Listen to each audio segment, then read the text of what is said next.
Assalamualaikum warahmatullahi wabarakatuh. Kami akan mempresentasikan proposal bisnis kami bernama Ciptek. Nama saya Muhammad Thorik Bayhaqi. Nama saya Muhammad Satria Alam. Nama saya Libridwan Lukmanto. Nama saya Rainata Muhammad Brian Sempurna. Nama saya Firawan Lutfi M. Rafiq. Yang pertama, ringkasan eksekutif. Mesin uap, salah satu penemuan manusia yang mengawali revolusi industri dunia bertujuan memudahkan dan mempercepat proses produksi pada berbagai industri.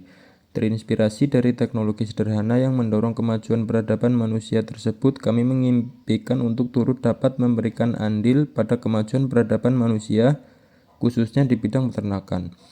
Ciptek tercipta sebagai salah satu jalan untuk kami mewujudkan impian tersebut. Dengan Ciptek, kami ingin merevolusi industri peternakan menjadi lebih efisien, higienis, dan efektif menggunakan teknologi dan perhitungan yang tepat agar hewan ternak dapat tumbuh dan menghasilkan lebih banyak produk. Terus yang kedua, visi dan misi. Yang pertama, visi. Dengan produk ini, kami memiliki harapan untuk meningkatkan kesejahteraan peternak dan mengurangi biaya produksi serta memaksimalkan kualitas dan kuantitas ayam sehingga menaikkan daya saing dan dapat memenuhi kebutuhan pasar untuk ayam. Dengan demikian, diharapkan harga ayam bisa semakin stabil dan terjangkau tanpa mengurangi pendapatan peternak agar masyarakat lebih mudah mendapatkan akses ke protein hewani yang akan berhilir pada perbaikan gizi masyarakat. Yang kedua ada misi. 1. Mengembangkan produk pemberi pakan ayam otomatis yang berkualitas dan ramah lingkungan untuk memaksimalkan produktivitas peternak. 2. Menyediakan sistem pemeliharaan yang menjaga ayam tetap aktif, sehat, dan bebas stres melalui teknologi berbasis IoT dan AI. 3. Memberikan solusi praktis dan efisien bagi peternak kecil dan besar dalam manajemen waktu, tenaga, serta biaya perawatan ayam. 4. Meningkatkan kesejahteraan ayam dengan memastikan lingkungan peternakan yang aman, terpantau, dan teratur. 5. Menjalin kemitraan dengan peternak dan pelaku industri peternakan untuk mendukung keberlanjutan dan pertumbuhan usaha. Selanjutnya, tujuan utama bisnis. Seperti yang sudah kami sampaikan, kami bertujuan turut memberi andil pada kemajuan peradaban manusia, terutama dalam bidang peternakan dan pangan. Sasaran pasar. Sasaran pasar yang pertama berada di wilayah Jawa Tengah. Menurut data Badan Pusat Statistik Jawa Tengah, populasi ayam di provinsi ini mencapai jutaan ekor. Kemudian di wilayah DIY, data dari Bapeda DIY menunjukkan populasi ayam yang signifikan dengan jutaan ekor tersebar di berbagai kabupaten. Untuk penetapan harga, kami menggunakan beberapa metode. Yang pertama ada markup pricing 30% dengan harga jual 9.750.000. Kedua ada cost plus percentage dengan harga 9 juta. Ada cost plus fixed rate dengan RP 2 juta, jadi harga jualnya 9.500.000, dan bundle pricing dengan 15% diskon menjadi harga 8.500.000. Riset pasar berdasarkan analisis SWOT. Yang pertama, strengths atau kekuatan. A. Produk custom. Kemampuan menyesuaikan alat dengan kebutuhan peternak adalah keunggulan utama yang membedakan alat kami dari pesaing. B. Paket lengkap. Menyediakan produk sekaligus jasa servis dan maintenance, memberikan nilai tambah bagi pelanggan. C. Pasar potensial.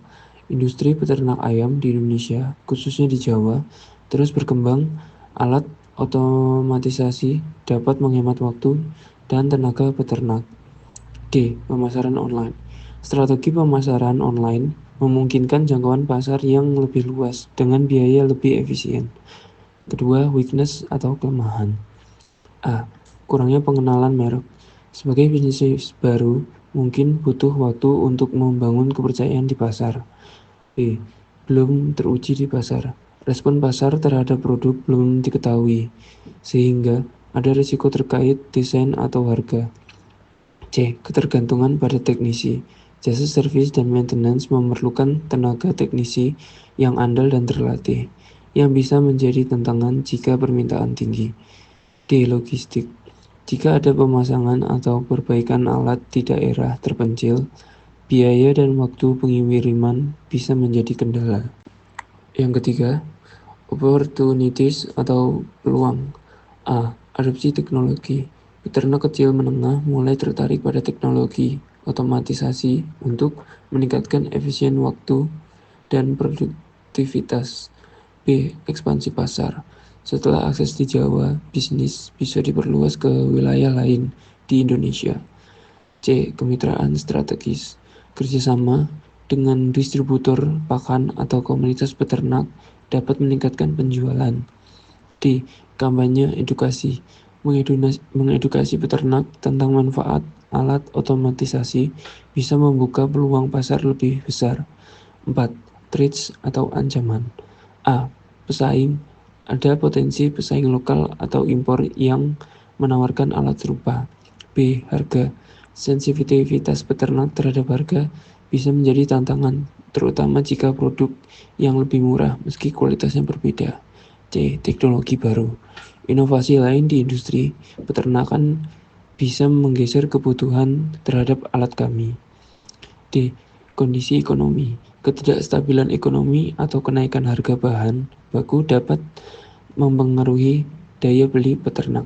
Strategi penjualan kami menggunakan 1. Pemasaran digital, 2. Pameran dan komunitas, 3. Demo produk, 4. Pelayanan purna jual, dan 5. Distribusi lokal.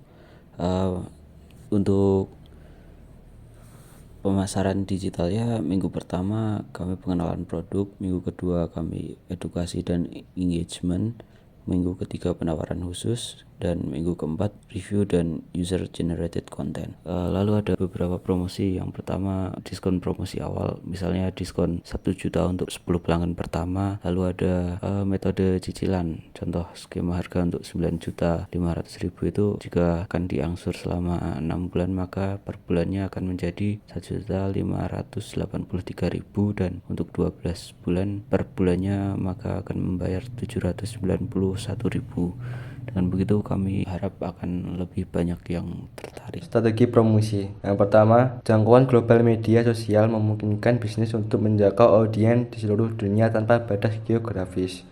Kedua, efisiensi biaya dibandingkan dengan metode pemasaran tradisional seperti televisi atau cetak. Pemasaran melalui media sosial jauh lebih hemat biaya.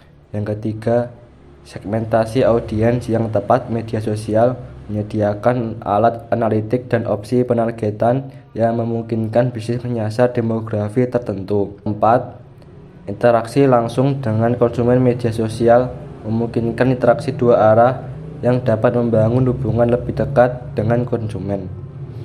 Yang kelima, kekuatan viralitas. Konten menarik di media sosial memiliki potensi untuk menjadi viral, meningkatkan exposure merek secara eksponensial tanpa biaya tambahan. Keenam, pengukuran kinerja yang mudah. Platform media sosial menyediakan data real time untuk mengukur keberhasilan kampanye. Yang ketujuh, tren digital yang berkembang dengan meningkatnya pengguna perangkat mobile dan internet. Media sosial menjadi platform utama di mana orang menghabiskan waktu mereka sehingga menjadikannya tempat ideal untuk menjangkau konsumen potensial. Yang kedelapan, meningkatkan brand awareness dengan strategi konten yang konsisten. Bisnis dapat meningkatkan kesadaran merek secara signifikan melalui media sosial. 9. Mendukung e-commerce dan transaksi langsung. Banyak platform media sosial kini menyediakan fitur belanja, sehingga memungkinkan konsumen untuk melakukan pembelian langsung tanpa meninggalkan aplikasi. 10. Kecepatan penyebaran informasi. Media sosial memungkinkan bisnis menyampaikan informasi secara instan, baik itu promosi, pengumuman, atau peluncuran produk baru kepada audiens yang luas. Selanjutnya, bisnis model kanvas. Pertama, key partners. Distributor pakan ternak, peternakan ayam skala besar, pemerintahan dan LSM, produsen komponen elektronik. Kemudian, key resource. Tim pengembang teknologi, jaringan distribusi dan pemasaran, pabrik atau fasilitas produksi, infrastruktur layanan pelanggan. Lalu, key activities. Pengembangan dan produksi perangkat, pemasaran dan distribusi, pelatihan menggunakan alat untuk peternakan, pemeliharaan dan dukungan teknis. Lalu, value proposition. Menghemat waktu dan tenaga peternak, mengurangi pakan yang terbuang, konsistensi pemberian makan ayam, efisiensi operasional peternakan. Customer relationship, layanan pelanggan 24/7, garansi produk, edukasi dan pelatihan untuk pengguna, pendekatan personal melalui mitra lokal. Lalu channel, distributor lokal, marketplace online, pameran peternakan, kemitraan dengan koperasi. Lalu customer segment, peternakan ayam skala kecil, menengah atau besar, pemerintahan atau koperasi peternakan, LSM yang mendukung sektor peternakan. Lalu revenue stream, penjualan perangkat, layanan pemeliharaan dan perbaikan, komisi dan mitra distribusi. Yang terakhir, cost struktur, biaya pengembang perangkat, biaya produksi dan distribusi, biaya pemasaran dan promosi, biaya pelatihan dan dukungan teknis. Sekian presentasi dari kami, kurang lebihnya mohon maaf dan terima kasih sudah mendengarkan sampai akhir. Wassalamualaikum warahmatullahi wabarakatuh.